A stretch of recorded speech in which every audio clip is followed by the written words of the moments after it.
Junagadh police દ્વારા મહાશિવરાત્રી મેળામાં સઘન પેટ્રોલિંગ. જૂનાગઢ મહાશિવરાત્રી મેળામાં આવેલા ભાવિકોને કોઈ પણ તકલીફ ન પડે તે માટે જૂનાગઢ જિલ્લા પોલીસની સી ટીમ દ્વારા તબિયત નાદુરસ્ત થતાં તાત્કાલિક વધુ સારવાર અર્થે હોસ્પિટલ માટે ખસેડવામાં આવ્યા હતા. જૂનાગઢ ભવનાથ ખાતે મહાશિવરાત્રી મેળામાં લાખો શ્રદ્ધાળુ એકઠા થતા હોય જેઓ જૂનાગઢ ખાતે રેલવે બસ મારફતે અહીં પહોંચી રહ્યા છે. જેઓના જાનમાલને નુકસાની થતી અટકાવવા અને શ્રદ્ધાળુઓની સુરક્ષા તેમજ માનવતા સાથે કાયદાનું ચુસ્ત અમલીકરણનું ઉદાહરણ પૂરું પાડતી હાલ જૂનાગઢ પોલીસ જોવા મળે છે.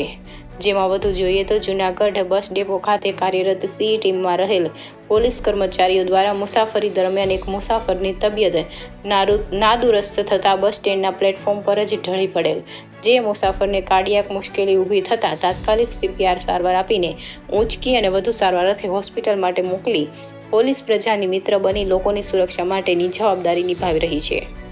સવારના ભવનાથ ઝોન ખાતે સી ટીમ પેટ્રોલિંગમાં હોય તે દરમિયાન બોરદેવી ફોરેસ્ટ નાકા પાસે પહોંચેલા ગિરનારની સીડી પાસે એક વયોવૃદ્ધ દાદા અર્ધ બેભાન અવસ્થામાં જોવામાં આવતા તુરંત જ સી ટીમના પોલીસ કર્મચારીઓ એક્ટિવ થઈને તાત્કાલિક અસરથી અર્ધ બેભાન અવસ્થામાં રહેલા દાદાને વાહનમાં બેસાડી નજીકના સારવાર કેન્દ્રમાં લઈ જઈને જરૂરી મેડિકલ પ્રાથમિક સારવાર અપાવી દાદાની પૂછપરછ કરતા પોતાનું નામ સોલંકી દલાભાઈ દેવાભાઈ અમદાવાદવાળા હોવાનું જણાવ્યું હતું અને તેમની પાસે રહેલ બેગમાં પરિવારના સભ્યોના મોબાઈલ નંબર હોવાનું જણાવતા તેઓના દીકરાનો ટેલિફોનિક સંપર્ક સાધી બનેલા બનાવથી વાકેફ કર્યા તેમજ ઇમરજન્સી 108માં ફોન કરીને જૂનાગઢ સિવિલ હોસ્પિટલમાં દાખલ કરાવ્યા.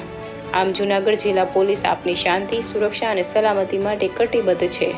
હાલ મેળા દરમિયાન જ નહીં પરંતુ તમામ દિવસોમાં જૂનાગઢ જિલ્લા પોલીસ લોકોની કાયદો અને વ્યવસ્થા સાથે લોકોની સુખાકારીનું પણ એટલું જ ધ્યાન આપતી જોવા મળે છે.